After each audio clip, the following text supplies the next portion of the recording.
Well, it's only about another 175 days until I take off on the Tour de Mont Blanc. And yeah, for those of you who don't know, that goes through France, Italy, and Spain through the Alps.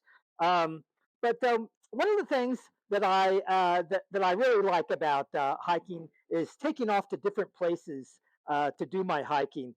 And so today, I'm just going to reminisce a little bit about my time in Australia and New Zealand, and specifically in New Zealand, where I spent a few weeks checking out some of the trails there before I took off to hike the Appalachian Trail in the United States. So when I was in New Zealand, I met a great guy named Nevin, and he is an avid hiker in New Zealand, and I asked him to share a little bit with me about what it's like hiking and the various trails in New Zealand. So let's take a look back at that interview that I did with him last year. Hey, Bill's asked me to speak to you. My name's Nevin, actually. Bill's asked me to speak to you about hiking in New Zealand. Now, New Zealand is a hiker's paradise. We've got a long history of it, dating right back to the late 1800s, and we've got really good setup in New Zealand. But if you don't quite know the New Zealand system, it can be a little bit confusing. Basically, we have about 8 national parks in New Zealand. There's 3 in the North Island and 2, 3, 4, 5, 6 in the South Island, so that makes 9. From Stewart Island right up to the top of North Island. So these national parks are all administered by our Department of Conservation, and if you're coming to New Zealand, people are going to say, oh, you go to the DOC office. It's not a doctor, it's the DOC, Department of Conservation, and they manage all our national parks, and that's everything to do with the conservation work, the protecting our native species, regeneration, just making sure all those parks are okay. But they also manage the huts and the hikes inside the parks. So in our national parks, there's about 15,000 kilometres of hiking trail. So that's about 10,000 miles for you guys. So there's plenty to do. And the trails are divided up into different sort of standards. So you've got what we call, you've probably all heard of the Great Walks, or maybe you've heard of the Great Walks. So there's 10, and there will soon be 11 Great Walks. And these hikes, these Great Walks, they have better facilities, the track's better maintained, the bridges are bigger. They're basically designed because the Department of Conservation is there for all New Zealanders and everybody.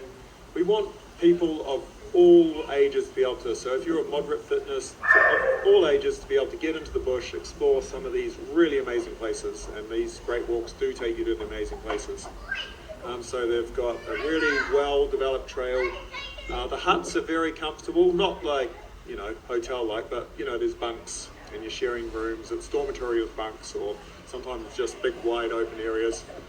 But the kitchens will have gas cookers, so you don't need to bring in your gas cooker, you just need to bring in your pots and pans and whatever food you're going to eat. I like doing the track backwards, take steak in for the first night, and all the people on the last night get a bit hungry. What are you bought in steak? Yeah, you only have to carry it for a day, and then the rest you can be on the dried food and the pasta, but that's fine. So yeah, so it's just a lot easier. You just need to bring in a sleeping bag, a sleep sheet, your warm clothes, your food, and some cooking utensils. You don't need the tents, you don't need the trangiers and all your cooking equipment. So your Great Walks are going to be like that. Now, some of the Great Walks are super popular. The Milford Track only allows 90 people on per day. It was described in 1906 as the finest walk in the world. When bookings open, you've got to get one of those 40 independent spots each day. And so that track sells out pretty quick. But some of the other tracks have a lot more space on them. So that's the Great Walks tier. Then you've got sort of the mid-range tier. This includes tracks like the Hollyford Track, Pinnacles in Coromandel, the Brent Track, some of the other coastal walks. So you might have a Great Walk, and then you'll have some side walks, Greenstone and Caples, which is next to the Rootburn Track, which is a great walk. These tracks are more mid-range, like they're a little bit more challenging. Some of the tracks are not as well maintained because it's a lot of work to keep them up to standard. There might not be bridges, there might just be 2 wires going across the river, which you edge your way across, as you all know, or you might just have to do straight up river crossings, do it safely, all good.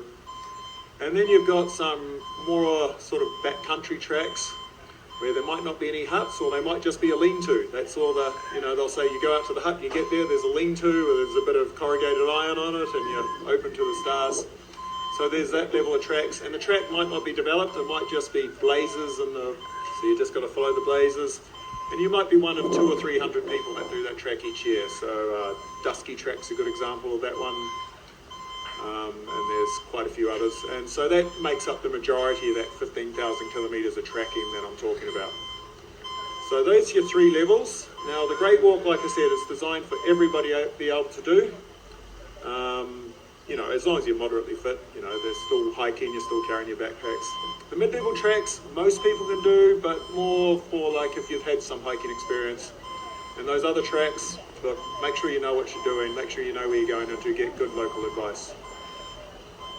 So once you know roughly what you want to do, I would advise you before coming to New Zealand to go on to the DOC website, DOC website, check out the Great Walks, check out the walks for where you want to go, choose what type of conditions. So these hikes go from ones that just follow beaches, like the Rakiura, which is a 3-day hike around the top end of Stewart Island. That's mostly following the coastline, so lots of beaches, it's quiet, there's a good chance of seeing kiwis.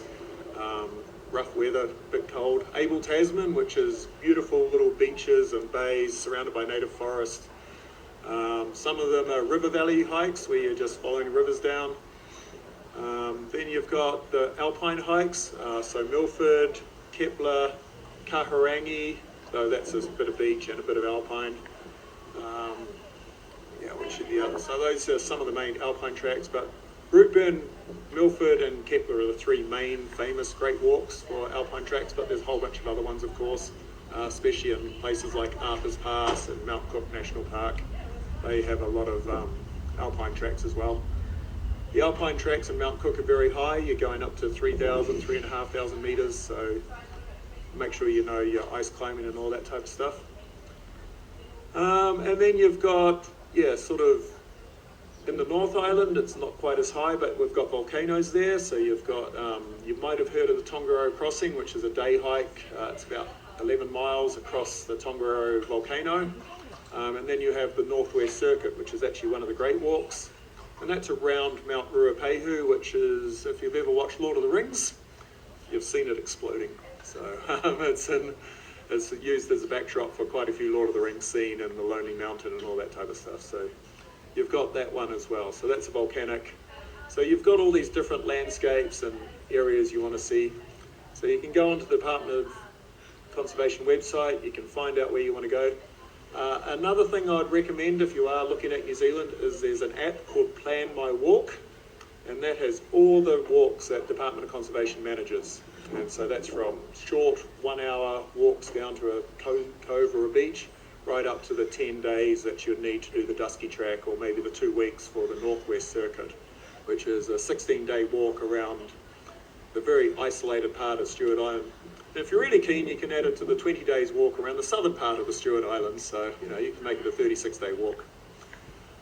Another thing that's becoming very, very popular, which is not part of the DOC system, but I'll just mention it, is the Te Araroa Trail.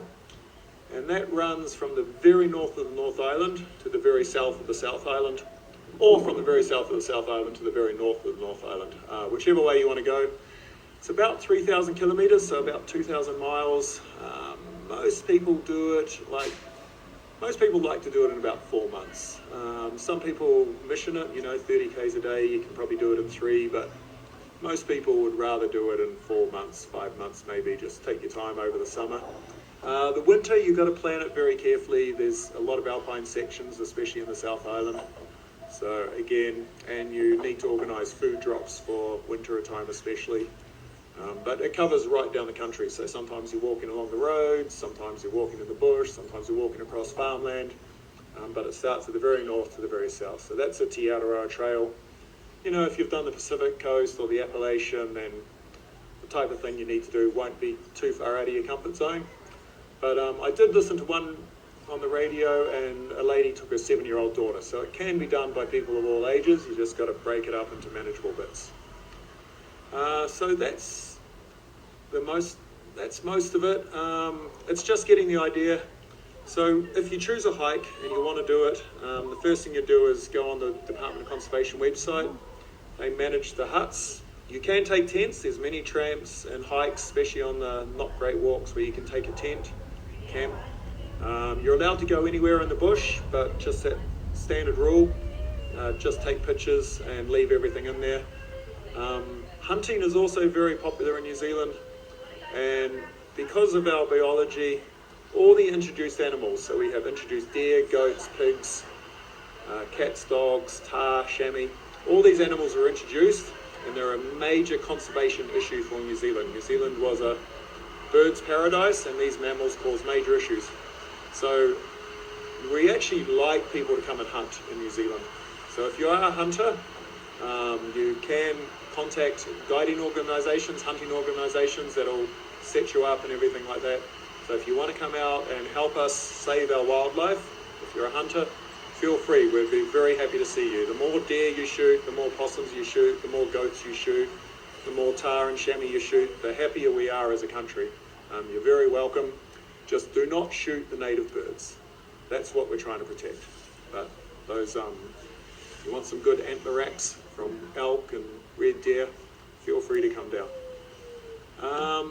Yep, so yeah, get hold of Doc. You can make your bookings online, especially for the busy tracks, the great walks, you know, especially Milford, Routeburn, try and get in early.